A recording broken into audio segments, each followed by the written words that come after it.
उत्तर प्रदेश के नगीना लोकसभा सांसद चंद्रशेखर आजाद शनिवार की दोपहर 1 बजे गांडी पहुंचे और धोबिया मोड़ स्थित एक मैदान में विशाल जनसभा को संबोधित किया। इस दौरान विधानसभा के आजाद समाज पार्टी के प्रत्याशी अर्जुन बैठा के समर्थन में गांधी लोगों से सहयोग का आह्वान किया। जनसभा को संबोधित करते हुए श्री आजाद ने कहा कि आज हम आपकी गांधी की धरती पर आपके एक ऐसे नेता के समर्थन में वोट की अपील करने आया हूँ जो बिना किसी पद के आपकी हर तरह की लड़ाई लड़े, आपकी हर तरह का आवाज़ बनने का काम किया, आपको ताकत देने का काम किया, आपको आगे बढ़ाने के लिए संघर्ष करने का काम किया, यहाँ की बुनियादी समस्याओं के लिए आवाज़ उठाने का काम किया, चाहे रोजगार का मामला हो, चाहे महंगाई का मामला हो, जैसी अन्य सभी तरह की समस्याओं के लिए आवाज़ उठाने का काम किया। वैसे संघर्षशील नेता के लिए वोट की अपील करने आया हूँ।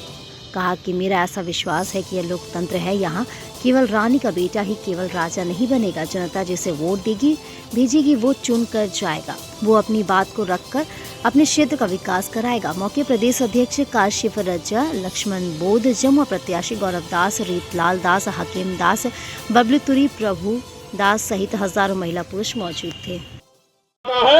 तो आपको किसी से कर्ज लेना पड़ता है, जब आप शादी करते हो तो कर्ज लेना पड़ता है, मकान बनाना होता है तो कर्ज लेना पड़ता है। ये सरकारें फिर किसका काम कर रही हैं? तो ऐसा महसूस होता है ये पैसे वालों की सरकारें पैसे वालों का काम कर रही है। अभी गरीबों में से कोई आगे बढ़ के नहीं आया जो इन गरीबों के बारे में सोचे। मैं इसलिए आपसे बात कह रहा हूं कि 400 रुपए की मजदूरी करके आप अच्छा घर नहीं बना सकते। 400 रुपए की मजदूरी करके आप अपने बच्चों को दोनों टाइम जो है अच्छा भोजन नहीं दे सकते। और आप गवाही दे के बताना, मैं आपसे पूछ रहा हूं, झूठ मत बोलना। हमारे घरों में पनीर भी त्योहार के दिन बनता है।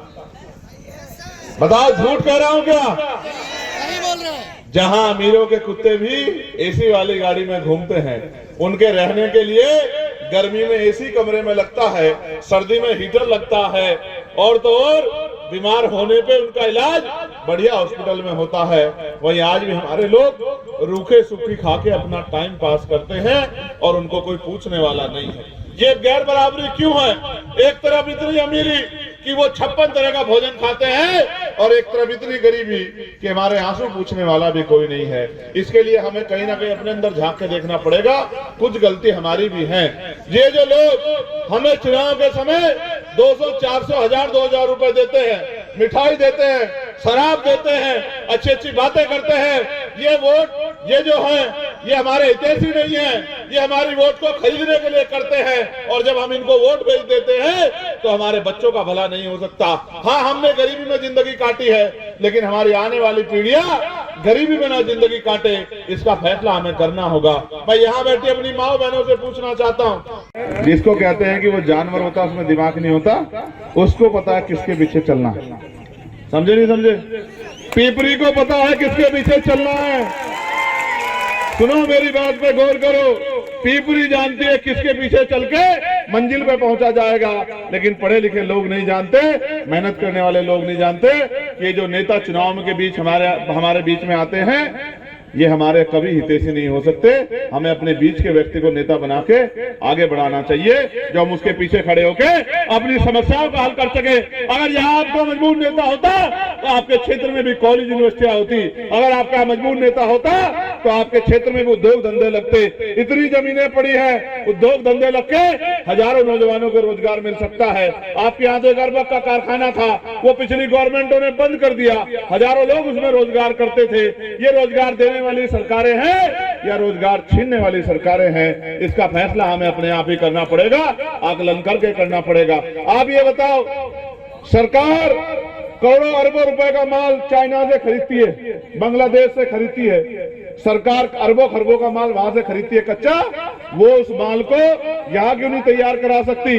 गांव में कुटीर उद्योग क्यों लगा सकती? हमारी माँ बहनों को रोजगार क्यों नहीं दे सकती?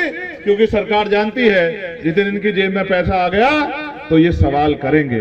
जिस दिन ये सवाल करेंगे तो अपना हक हमसे छीनने का प्रयास करेंगे। इसलिए वो आपको 5 किलो राशन तो दे सकते हैं, लेकिन आपके बच्चों को रोजगार नहीं दे सकते। आपके बच्चों को पढ़ाई नहीं दे सकते। और आपको याद है बाबा साहब अम्बेडकर ने क्या कहा था?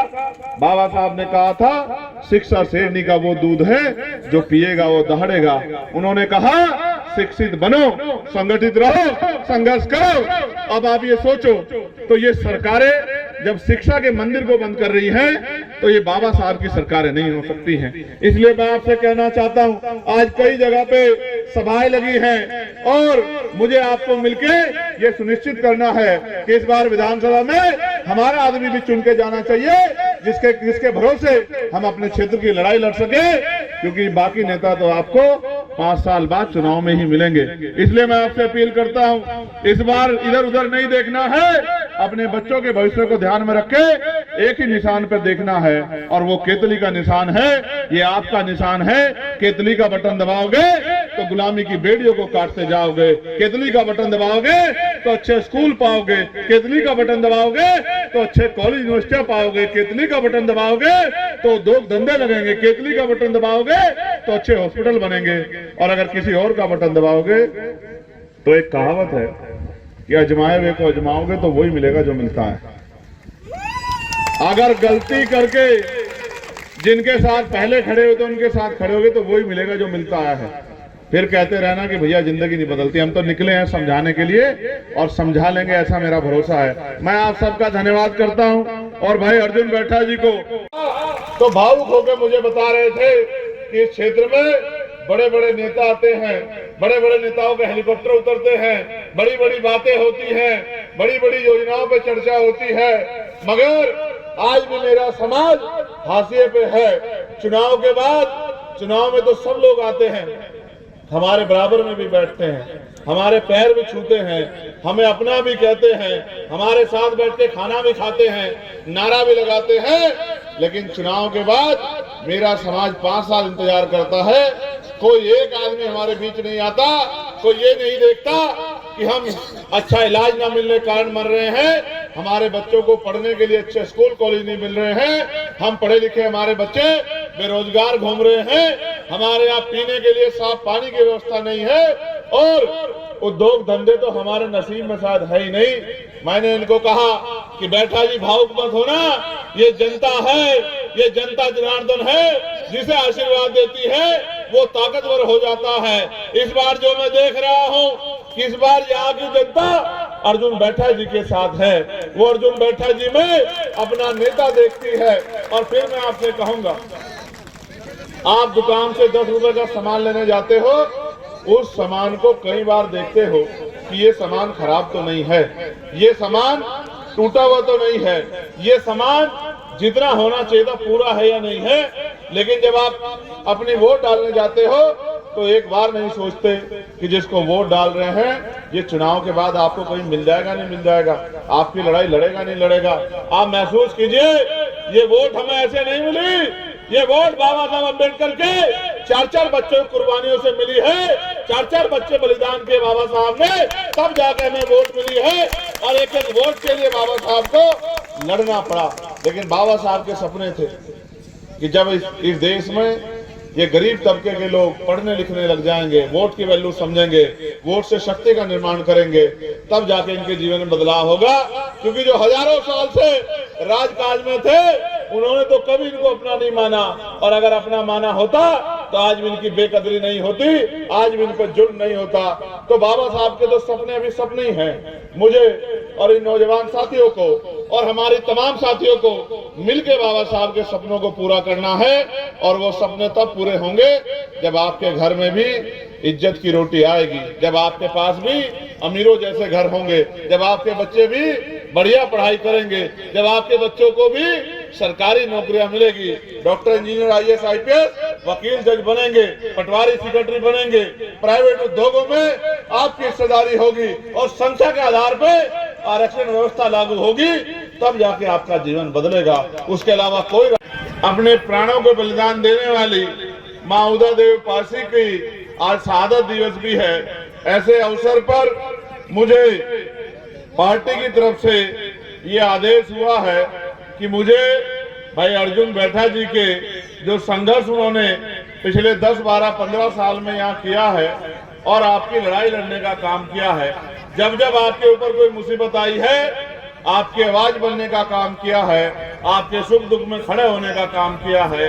आप ये समझिए कि जिस आदमी ने बिना किसी पद के आपकी हर तरह की लड़ाई लड़ी, आपकी आवाज बनने का काम करा, आपको ताकत देने का काम किया, आपको आगे बढ़ाने के लिए संघर्ष करने का काम किया, यहाँ की बुनियादी समस्याओं पे आवाज उठाने का काम किया, चाहे रोजगार का मामला हो, चाहे महंगाई का मामला हो, चाहे अच्छे स्कूल का मामला हो, चाहे अच्छे कॉलेज का मामला हो।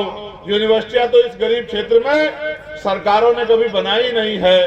चाहे अच्छे हॉस्पिटल का मामला हो, मेडिकल कॉलेज तो इस क्षेत्र के हिस्से में कभी आया ही नहीं है। लेकिन मेरा ऐसा विश्वास है कि ये लोकतंत्र है, यहाँ सिर्फ रानी का बेटा राजा नहीं बनेगा।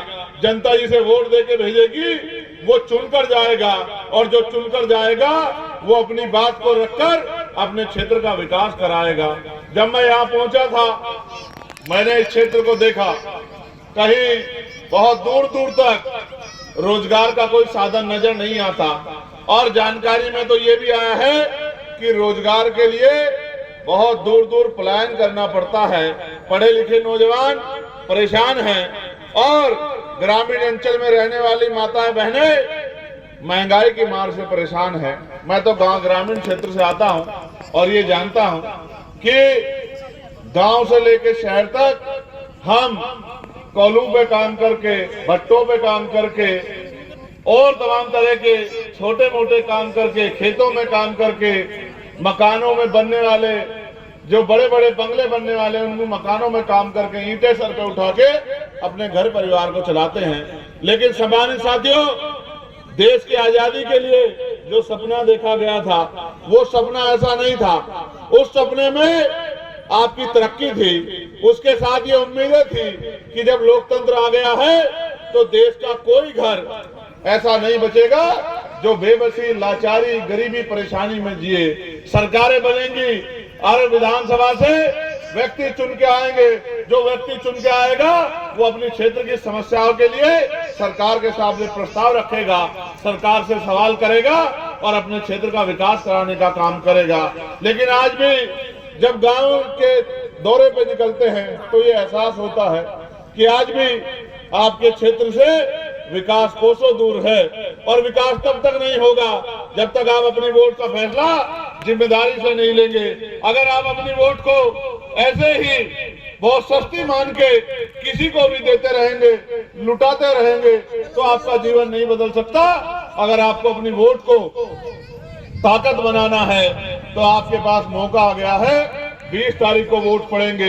एक एक वोट अपने जीवन के बदलाव के लिए, अपने बच्चों के भविष्य के लिए, एक एक वोट अपने क्षेत्र में विकास के लिए, अपनी गुलामी के गरीबी की बेड़िया काटने के लिए एक एक वोट भाई अर्जुन बैठा जी को केतली का बटन दबा कर डाल देना, और आपकी समस्या को हल करने का काम भाई अर्जुन बैठा जी करेंगे। वो